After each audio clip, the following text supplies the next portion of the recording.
Find dy over dx by implicit differentiation. Implicit differentiation means this function, this graph is not given in terms of y. Okay, this curve is x and y are just mixed up. We don't have to solve for y. So let me tell you, when we have our function is, let's say, just x squared, okay, and let's say the function is just y, then when we find dy, derivative with respect to x of, that means derivative of x squared, that is 2x, okay. Maybe let me just say this way, okay, because x squared, x match.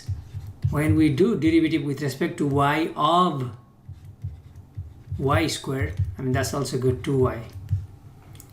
But if y or x, if they do not match, let's say dy squared over dx. So in our case, we need to find derivative with respect to x, so dx on the bottom.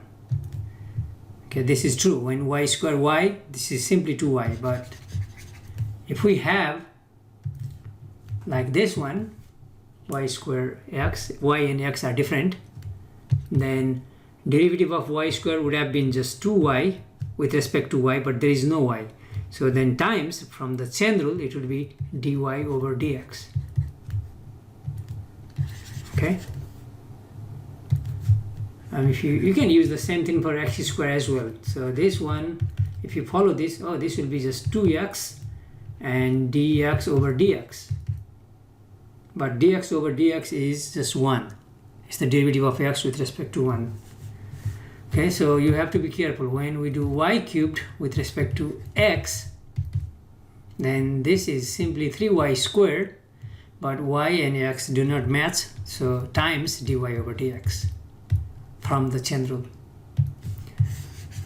So we have to use this fact.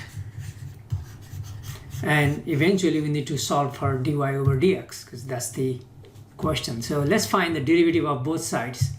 Okay, derivative of both sides with respect to x. So differentiate both sides. We can't just do one side with respect to x.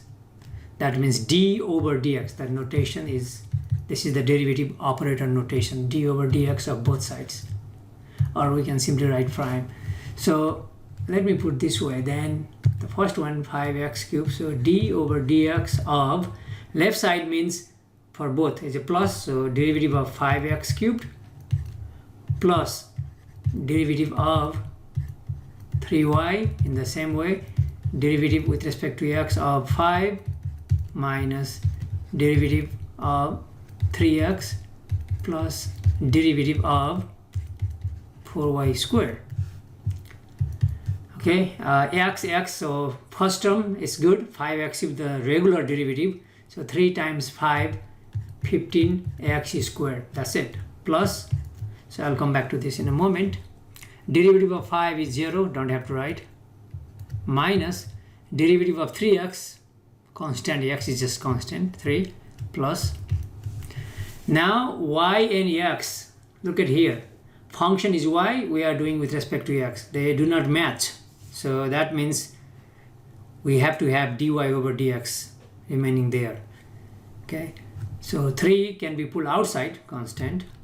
That leaves dy over dx, just simply derivative of y with respect to x. And this is not 1. This is what we are asked to find. Look at here, dy over dx.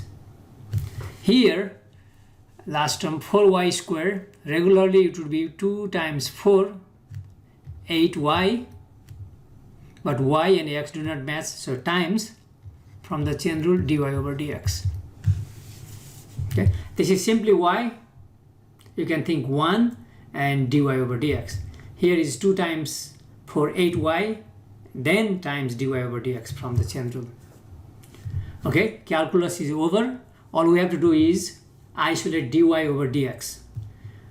We got dy over dx in 2 places, here and here. So we need to put these two terms in one side, preferably to the left side. So subtract this from both sides, and we want to move this to the other side as well. Let's move this, means subtract 15x squared. So we do have 3 dy over dx already in the left side, so we keep that there. Subtract this from both sides, means negative 8y dy over dx, nothing, minus 3. Okay, and this one move means subtract 15x squared from both sides. So minus 3 minus 15x squared, these are unlike terms. So what is the purpose of bringing dy over dx terms in one side? Because then we can factor that out, okay, and isolate. So we can factor dy over dx from these two terms, 3 minus 8y equals minus 3 minus 15x squared. Now the last step, divide by 3 minus 8y, so we just want to leave dy over dx, divide by this. Okay, so don't bring negative to the front, so division of, we don't have to simplify, negative 3 minus 15x squared all over 3 minus 8y. Okay, so this is one block on the top, another block on the bottom. There is no cancellation, nothing, just leave here. Final.